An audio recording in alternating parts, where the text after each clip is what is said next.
Pouvoir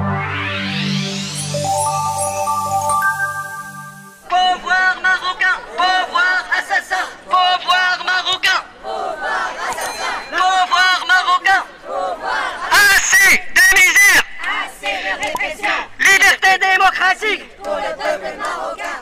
On est là pour demander la libération d'Omar Hadi et des prisonniers politiques au Maroc. Moi, je suis juste un membre du Nouveau Parti Anticapitaliste, qui est une organisation de la gauche française. Et pour nous, ce qui est dans notre ADN, c'est l'internationalisme. C'est que quand le peuple, comme au RIF, s'est défendu, a demandé une vie digne, et ça a été la répression la plus barbare. Depuis plusieurs années, une cascade de procédures judiciaires frappe les journalistes et les forces démocratiques au Maroc. Souleymane Rassoni, Imad Stitou, Omar Hadi, Taoufik Bouchri, tous ont en commun d'être des défenseurs des droits humains, qui n'ont pas hésité à critiquer l'oligarchie et le pouvoir. Ils ont été aux côtés des mouvements sociaux, ont dénoncé la corruption, les expropriations foncières, comme tu le disais. Ils ont apporté leur soutien aux militants du Irak, qui aujourd'hui croupissent en prison.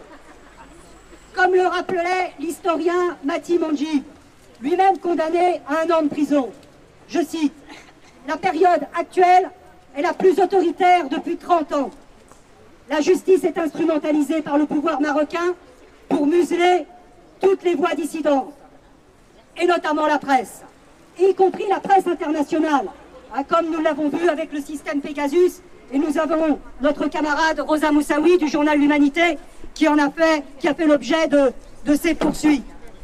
Tous les procès, vous l'avez dit, sont entachés d'irrégularités, d'atteinte aux droits de la défense, de violation à la présomption d'innocence. Mais pire, le pouvoir marocain a renoncé depuis longtemps à mettre en œuvre des procès politiques dont les accusés étaient souvent grandis de ces procédures iniques. Aujourd'hui, ils préfèrent des accusations qui souillent la réputation des militants démocratiques.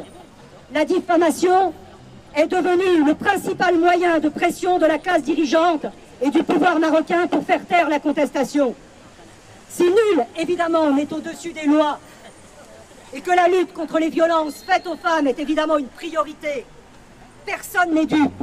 Salir les voix critiques par des affaires de mœurs est désormais la règle pour écraser la liberté d'expression. C'est indigne. Alors je sais qu'ici, tout le monde ne sera pas forcément d'accord avec ce que je vais vous dire, mais le pouvoir marocain n'a aucune leçon à donner à qui que ce soit dans ce registre, parce qu'il use massivement des méthodes les plus criminelles. Il suffit de regarder le sort de Sultana Kaya, qui est défenseuse des droits dans les territoires occupés et qui défend le peuple sahraoui, qui a été brutalisée, violée à plusieurs reprises par les forces de l'ordre, empoisonnée, assignée à résidence dans l'impunité la plus totale. Alors ce pouvoir, il n'a de leçons à donner à personne. Il n'y a pas de roi et d'esclaves. Nous sommes tous des humains, nous avons tous le même statut et nul n'a le droit d'être le roi sur les autres. Brahim, je suis ici en solidarité avec les prisonniers politiques et d'opinion au Maroc, que ce soit les journalistes ou bien les prisonniers du Hirak ou même ceux de Jarrada. Et je suis présent aujourd'hui afin d'exprimer ma solidarité indéfectible pour tous les prisonniers.